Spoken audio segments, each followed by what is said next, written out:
Morning students, आज का हमारा टॉपिक है संधि प्रकरणम। ये 4 मार्क्स के बोर्ड परीक्षा में रहेंगे। संधि प्रकरण से संबंधित 4 मार्क्स से बोर्ड परीक्षा में रहेंगे। आपके बोर्ड परीक्षा में व्यंजन संधि और विसर्ग संधि, 2 संधि पढ़ना है। व्यंजन संधि और विसर्ग संधि 2 संधि पढ़ना है। तो भाई व्यंजन संधि में क्या पढ़ना है? प्रथम वर्ण का तृतीय वर्ण बनाना, प्रथम वर्ण को तृतीय वर्ण में कन्वर्ट करना, प्रथम वर्ण को तृतीय वर्ण में कन्वर्ट करना और प्रथम वर्ण को पंचम वर्ण में कन्वर्ट करना। यही 2 है।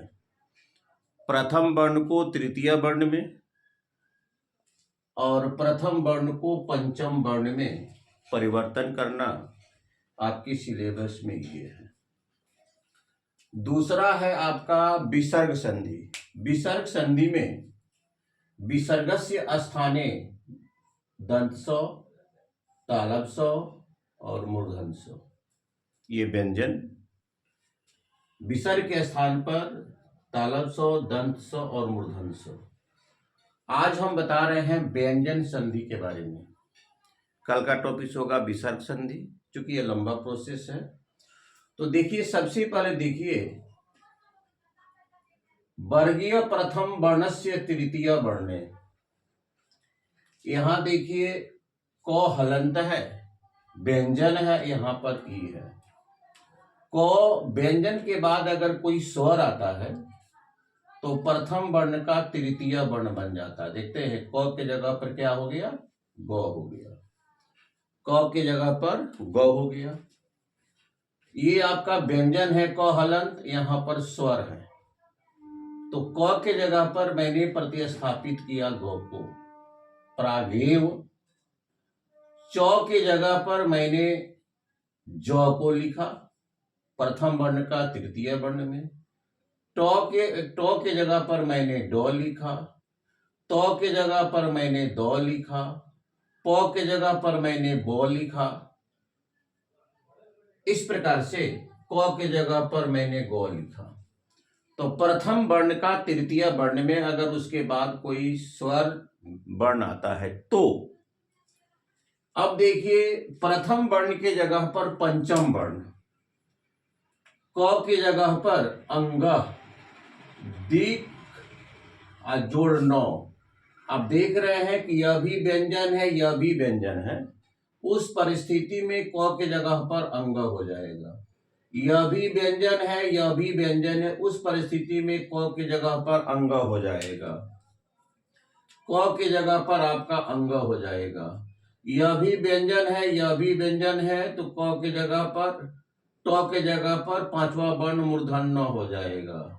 यह भी व्यंजन है, यह भी व्यंजन है, तो के जगह पर न हो जाएगा। यह भी व्यंजन है, यह भी व्यंजन है, तो के जगह पर पांचवा वर्ण न हो जाएगा। उत जोड़नति उन्नति। इतना ही आपको, इसको हम विश्लेषण करके बताएंगे एग्जाम्पल देकर, जो कि बोर्ड परीक्षा में किस प्रकार से प्रश्न पूछे जाते हैं।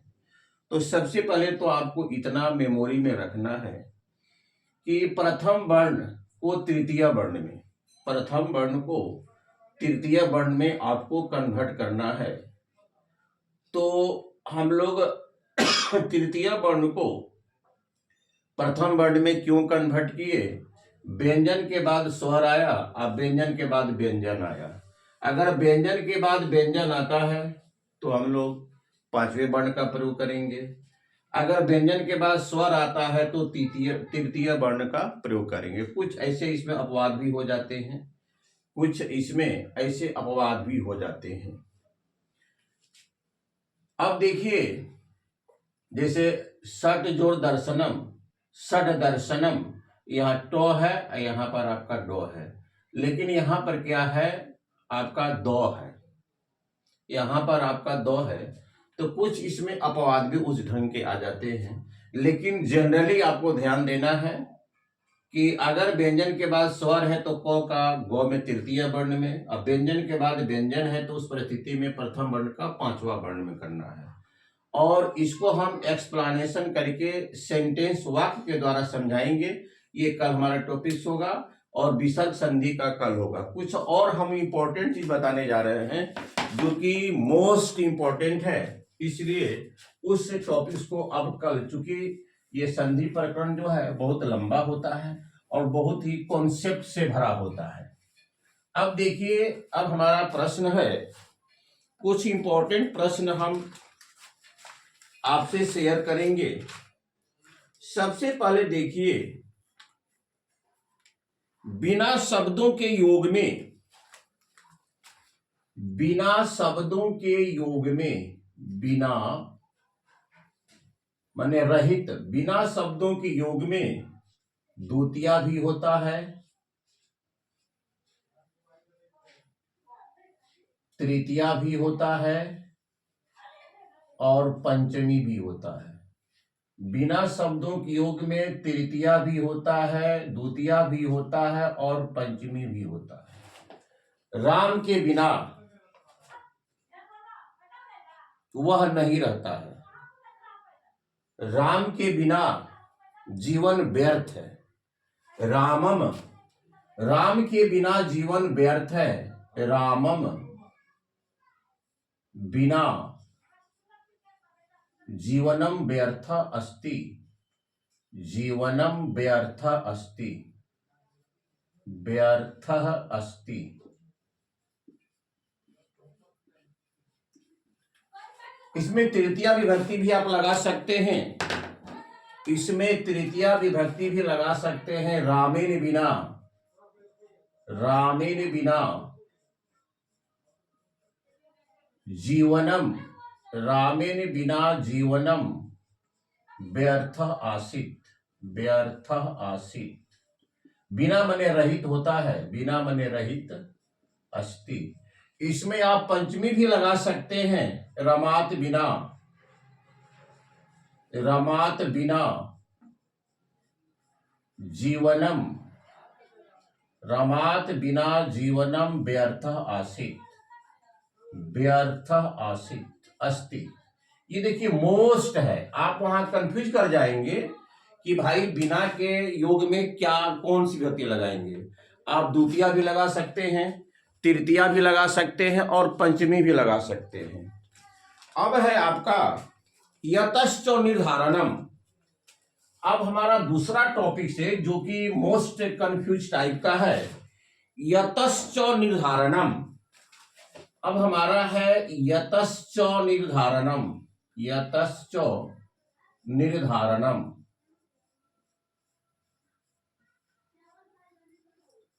यतश्च निर्धारणम, यदि किसी व्यक्तियों के समूह में, किसी वस्तुओं के समूह में एक को श्रेष्ठ बताया जाए तो उसमें सप्तमी और पंचमी दोनों विभक्ति होती है, उसमें सप्तमी और पंचमी दोनों विभक्ति होती है। जैसे कवियों में कालिदास श्रेष्ठ थे, कवियों में कालिदास, कवियों में कालिदास, कवियों में कालिदास श्रेष्ठ थे, कवियों में कालिदास श्रेष्ठ थे। तो इसमें आप चूंकि सैकड़ों व्यक्तियों के समूह में किसी एक को प्रधानता हम दे रहे हैं तो इसका पंचमी भी हो सकता है, षष्ठी होगा और सप्तमी होगा, दोनों लगेगा। षष्ठी भी लगा सकते हैं और सप्तमी भी लगा सकते हैं, षष्ठी बहुवचन और सप्तमी बहुवचन। जैसे कबीसु, कबीसु कालिदासः श्रेष्ठः आसीत्, कविषु कालिदासः श्रेष्ठः आसीत्, श्रेष्ठः आसीत्। कवियों में कालिदास श्रेष्ठ थे। और यहां पर आप कवि नाम भी, कवि नाम का भी प्रयोग कर सकते हैं, कवि नाम, यहां पर कवि नाम का भी प्रयोग कर सकते हैं, कवि नाम, कविनाम कालिदासः श्रेष्ठः आसीत्, कालिदासः श्रेष्ठः आसीत्। तो व्यक्तियों या वस्तुओं के समूह में अगर किसी एक को हम श्रेष्ठ बता रहे हैं तो उसमें आप षष्ठी भी लगा सकते हैं और सप्तमी भी लगा सकते हैं। ये एक टॉपिक्स रहा। दूसरा हमारा टॉपिक्स है क्या, दूसरा टॉपिक्स है वही शब्दों के योग में पंचमी विभक्ति होती है। वही शब्दों के योग में पंचमी विभक्ति होती है, या ध्यान रखेंगे। वही शब्दों के योग में, वही शब्दों के योग में, वही शब्दों के योग में पंचमी विभक्ति होती है। वही शब्दों के योग में पंचमी विभक्ति होती है। मोस्ट इंपॉर्टेंट है ये सब, पंचमी विभक्ति होती है। जैसे मान लिया जाए वह गांव से बाहर गया, वह गांव से बाहर गया। सह ग्रमात, यहां लगेगा पंचमी। ग्रमात बही, सह ग्रमात बही अगच्छत, ग्रमात बही अगच्छत, वह गांव से बाहर गया। तो ये देखिए वही यहां पर है, इस शब्दों के योग में ग्राम है तो ग्रामात रहेगा। वे लोग नगर से बाहर गए, वे लोग नगर से बाहर गए। ते नगरात, ते नगरात बही, ते नगरात बही अगच्छन, ते नगरात बही अगच्छन। तो बही शब्दों के योग में क्या होता है, पंचमी विभक्ति। उसके बाद क्या है, अगर कोई वस्तु किसी को दान में दे रहे हैं, अगर कोई वस्तु किसी को दान में दे रहे हैं और लेना फिर नहीं है, वो दान स्वरूप उसको दे रहे हैं, तो लेने वाले में चतुर्थी विभक्ति होती है। जैसे वह गरीबों को भोजन देता है, धनार्थे चतुर्थी, धनार्थे, धनार्थे चतुर्थी, धनार्थे चतुर्थी। क्योंकि दान दे रहे हैं तो पुनः लेने की उम्मीद हम नहीं करेंगे। जैसे वह गरीब को धन देता है, वह गरीब को धन देता है, धन देता है, वह गरीब को धन देता है। सह दरिद्राय, चूंकि गरीब को दे रहे हैं तो पुनः उससे वापस नहीं लेना है। सह दरिद्राय, अगर दरिद्र रहेगा बहुवचन तो बहुवचन देंगे। दरिद्राय धनम ददाति, धनम ददाति, धनम ददाति। वह ब्राह्मण को वस्त्र देता है। सह ब्राह्मणाय वस्त्रम ददाति, ब्राह्मणाय वस्त्रम ददाति। वह ब्राह्मण को वस्त्र देता है। अगर देने के बाद पुनः वापस लेना है, देने के बाद अगर पुनः वापस लेना है, तब उसमें लेने वाले में द्वितीया विभक्ति लगेगी, लेने वाले में द्वितीया विभक्ति लगेगी। अगर देकर, अगर देकर पुनः वापस लेना है, देकर पुनः वापस लेना है, देकर पुनः वापस लेना है, तो इस परिस्थिति में लेने वाले में द्वितीया विभक्ति लगेगी। जैसे वह मोहन को 100 रुपया देता है। सह मोहनम, सह मोहनम शतम ददाति, सह मोहनम शतम ददाति। वह मोहन को 100 रुपया देता है।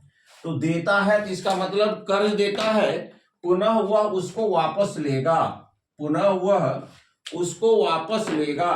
जैसे वह धोबी को कपड़ा देता है। सह रजकम, सह रजकम वस्त्रम ददाति, रजकम वस्त्रम ददाति। इसका मतलब है जो कपड़ा दिया जा रहा है पुनः उससे वापस लिया जाएगा, तो लेने वाले में आपको द्वितीया विभक्ति होगी, लेने वाले में द्वितीया विभक्ति होगी। अब देखिए रुचि अर्थ प्रियमानः, रुचि अर्थ प्रियमानः एक मोस्ट इंपॉर्टेंट है। रुच्य अर्थानाम, रुच्य अर्थ, रुचार्थ प्रियमानः, प्रियमानः, रुचार्थ प्रियमानः। अब यहां पर दो तरह की बात आती है। पहला बात, अगर किसी वस्तु के लिए आप प्रबल इच्छा कर रहे हैं, आपको उससे बड़ी घनिष्ठता के साथ आपको वह रुचिगत लगती है, तो कर्ता में लगेगा चतुर्थी। जैसे मोहन को मिठाई अच्छी लगती है, मोहनाय, मोहन को मिठाई अच्छी लगती है, मोहनाय मिष्ठानम रोचते, मोहनाय मिष्ठानम रोचते। चूंकि कर्ता मिठाई के प्रति अपनी प्रबल इच्छा को जता रहा है, कर्ता मिठाई के प्रति, मिठाई के अलावा और किसी के साथ वो अपनी घनिष्ठता को नहीं बता रहा है, मिठाई के अलावा किसी के साथ अपनी घनिष्ठता को नहीं बता रहा है, मिठाई के अलावा उसे और कुछ पसंद नहीं है, प्रबल इच्छा है, तो कर्ता में लगेगा चतुर्थी। अब मोहन मिठाई चाहता है, एक समान इच्छा है, तो कर ऑब्जेक्ट में लगेगा चतुर्थी लगेगा। मोहनः, मोहनः मिष्ठनाय, मोहनः मिष्ठनाय स्पृहति, स्पृहति। अगर प्रबल इच्छा है तब तो कर्ता में चतुर्थी, और समान इच्छा अगर व्यक्त किया जा रहा है किसी वस्तु के लिए तो वस्तु में लगेगी चतुर्थी। जैसे मान लिया जाए मुझे दही अच्छी लगती है, मुझे दही अच्छी लगती है, मह्यम दधि रोचते, मह्यम दधि रोचते। चूंकि दही के प्रति मेरी प्रबल इच्छा है, तो कर्ता में लगेगा चतुर्थी, कर्ता में लगेगा चतुर्थी। अगर केवल हम दही की इच्छा, समान इच्छा व्यक्त कर रहे हैं, तो तब दही में लगेगा चतुर्थी लगेगा, तब दही में आपका लगेगा चतुर्थी। मुनि लोग ग्रंथ चाहते हैं, मुनयः ग्रंथाय या ग्रंथानी स्पृहंती। और मुनि लोगों को ग्रंथ अच्छी लगती है तो मुनि में लगेगा, मुनिभ्यः ग्रंथानी रोचते। जब समान इच्छा रहेगा तो कर्म में लगेगा, प्रबल इच्छा रहेगा तो कर्ता में लगेगा। उसके बाद हमारा है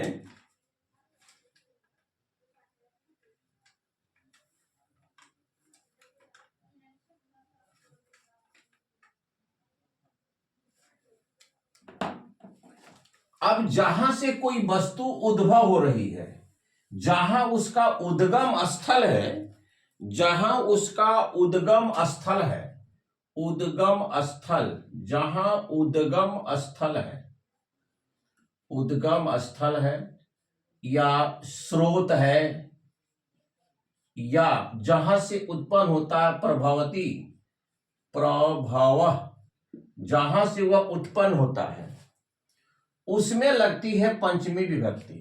कहने का तात्पर्य यह है कि अगर दो वस्तुओं का अलगाव हो रहा है, दोनों वस्तुओं में जो स्थिर है, दोनों वस्तुओं में जो स्थिर है उसमें लगेगी पंचमी विभक्ति। जैसे वृक्ष से पत्ते गिरते हैं, वृक्षात पत्राणि पतन्ति, वृक्षात पत्राणि पतन्ति, वृक्षात पत्राणि पतन्ति, वृक्षात पत्राणि पतन्ति। वह विद्यालय से आता है, सह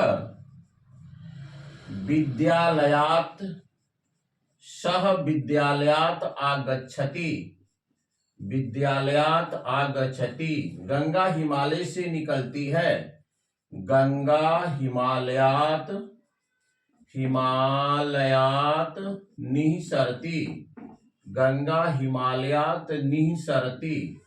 अब देखिए जब दो वस्तुओं का अलगाव होता है, मतलब जब दो वस्तुएं अलग होती है उसमें जो स्थिर होता है उसमें पंचमी विभक्ति होती है। भाई पत्ता कहाँ से गिरता है? वृक्ष से। वह कहाँ से आता है? विद्यालय से। गंगा कहाँ से निकलती है? हिमालय से। तो इसी को कहते हैं उद्गम। जो हमने रेखांकन किया वही उद्गम स्थल है, वह स्रोत है, कहाँ से वह व्यक्ति आ रहा है, कहाँ से गंगा निकल रही है, कहाँ से फल गिर रहा है, कहाँ से पानी गिर रहा है। उस उद्गम स्थल में जो कांस्टेंट है, जो स्थिर है, उसमें लगती है पंचमी विभक्ति। तो डियर स्टूडेंट्स, आज का टॉपिक्स हमारा इतना ही रहा और इसे आप मेनी टाइम्स विजिट करेंगे और जो 2024 के एग्जामिनी है उससे भी फॉरवर्ड करेंगे। और अगले टॉपिक्स के बारे में अगर संभव है तो मुझे कमेंट्स में सांकेतिक के रूप में भेजेंगे, मैं उससे ज़रूर ही यूट्यूब में मैं आपके साथ शेयर करूंगा। Thank you very much.